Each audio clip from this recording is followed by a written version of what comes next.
저희도 굉장히 많이 걱정하던 부분이었거든요. 근데 굉장히 좀 의아한 측면이 있어요. 예. 왜냐하면 변호인이 일단은 이제 구치소에 들어가기 전에 근데 이런 부분이 있어요. 이제 서울구치소 같은 데는요 들어갈 때 이 전자장비에 의해서 그 휴대폰이랄지 다른 걸 가지고 들어가는지 다 검사를 합니다.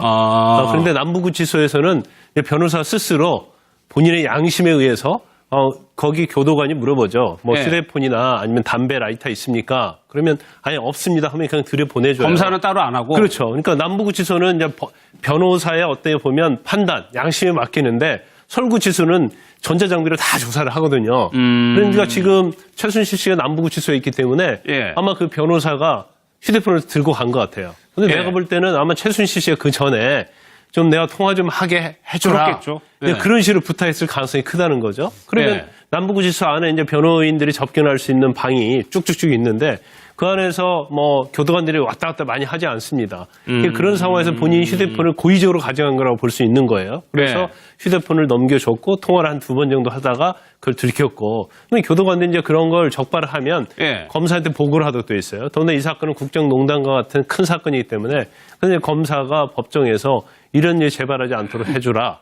그러면서 재판장한테 얘기를 했고 재판장이 예. 또 그 부분을 고지하면서 경고를 했어요. 근데 우리가 우려했던 것처럼 뭐 이렇게 구치소에서 뭐 전화 통화한다는 게 굉장히 상상할 수 없는 거잖아요. 예. 그런데 그런 게 이루어졌다는 것 자체가 역시 최순실이구나, 이제 최순실 씨구나라는 생각이 들면서 예. 아마 그 변호사는 아마 징계를 받았을 가능성이 크죠. 아니, 이 장면이 드라마나 영화에서 저희가 익숙하게 많이 봐왔던 장면, 구치소에 갇혔는데 아주 자유롭게 생활하면 전화까지 다 쓰고. 최순실씨가 그랬다는 거거든요. 우리가 첩보 영화라든가 또는 뭐 추리 영화에서 많이 본 장면 아니겠습니까? 예. 우리가 상상해서는 그렇게 하지만 실제로 면회를 가거나 또는 변호사 접견 이 상황을 아시는 분들은 사실상 거의 어렵다. 그리고 만일의 경우 이것이 적발될 경우에는 그에 상응하는 또 벌칙을 받기 때문에 쉽지 않아 보이는데요. 예. 그러나 최순실 씨는 그동안에 무소불위의 그런 행태를 보이지 않습니까? 과거에 뭐 서울구치소에 있을 때도 물 같은 경우는 사실은 다 사용 제한이 있는데도 그런 불구하고 얘기도 나왔죠. 최순실 씨는 예. 정수된 물, 뭐 이런 부분을 마음대로 사용했고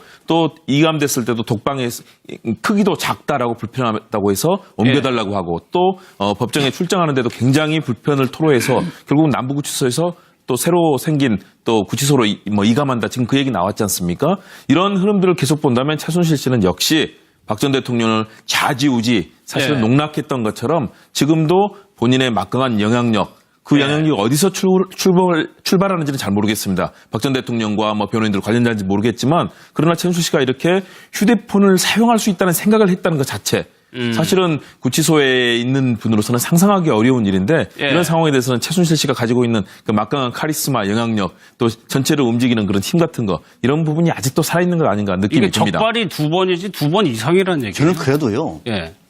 최순실 씨보다는 변호사나 구치소가 저는 문제가 더 있다고 봐요. 아니, 최순실 씨는 통하고 싶겠죠, 당연히. 예. 어마어마한 재산을 지금 추적하고 있는데요. 바깥에서는. 예. 독일에 있는 회사, 심지어는 페이퍼 컴퍼니까지 다 조사를 하고 있는데 본인은 속이 타는 거죠. 그래서 본인 외에는 모르는 사람들이 많을 거예요.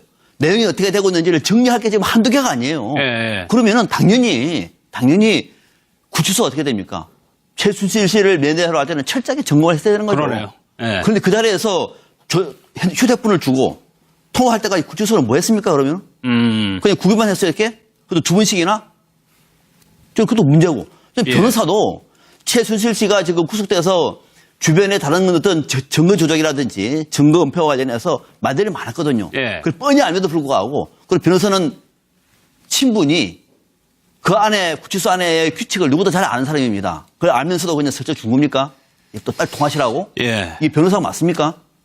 저는 최순실 씨보다는 그 주변에 이런 사람들이 저는 결국은 일반 국민들과는 다르게 역시 특권을 갖고 있는 사람들 앞에는 구치소나 그 변호인들도 다르더라. 예. 라고 하는 사실이 더 씁쓸해 보입니다. 참 이런 거는 좀 조심을 했으면 좋겠어요. 국정농단 때문에 국민들이 엄청나게 상처를 받았는데 들어가서도 특권을 행사하고 있더라? 이거는 좀 아닌 것 같습니다. 나왔지 않습니까?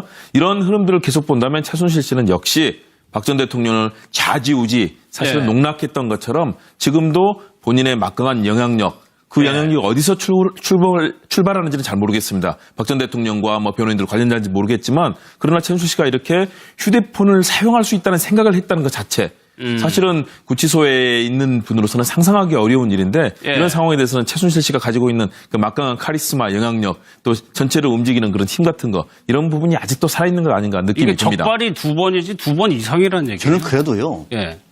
최순실 씨보다는 변호사나 구치소가 저는 문제가 되다. 검사가 법정에서 이런 일 재발하지 않도록 해주라. 그러면서 재판장한테 얘기를 했고 재판장이 예. 또 그 부분을 고지하면서 경고를 했어요. 근데 우리가 우려했던 것처럼 뭐 이렇게 구치소에서 뭐 전화 통화한다는 게 굉장히 상상할 수 없는 거잖아요. 예. 그런데 그런 게 이루어졌다는 것 자체가 역시 최순실이구나, 이제 최순실 씨구나라는 생각이 들면서 예. 아마 그 변호사는 아마 징계를 받았을 가능성이 크죠. 아니, 이 장면이 드라마나 영화에서 저희가 익숙하게 많이 봐왔던 장면, 구치소에 갇혔는데 아주 자유롭게 생활하면 전화까지 다 쓰고.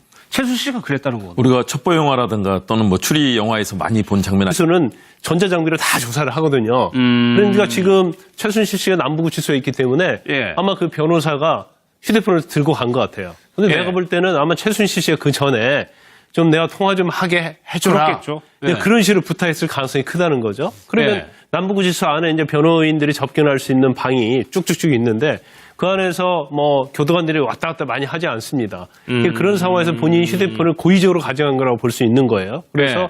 휴대폰을 넘겨줬고 통화를 한 2번 정도 하다가 그걸 들켰고 근데 교도관들이 이제 그런 걸 적발을 하면 예. 검사한테 보고를 하도록 돼 있어요. 더군다나 이 사건은 국정농단과 같은 큰 사건이기 때문에 근데 저희도 굉장히 많이 걱정하던 부분이었거든요. 근데 굉장히 좀 의아한 측면이 있어요. 예. 왜냐하면 변호인이 일단은 이제 구치소에 들어가기 전에 근데 이런 부분이 있어요. 이제 서울구치소 같은 데는요 들어갈 때 이 전자장비에 의해서 그 휴대폰이랄지 다른 걸 가지고 들어가는지 다 검사를 합니다.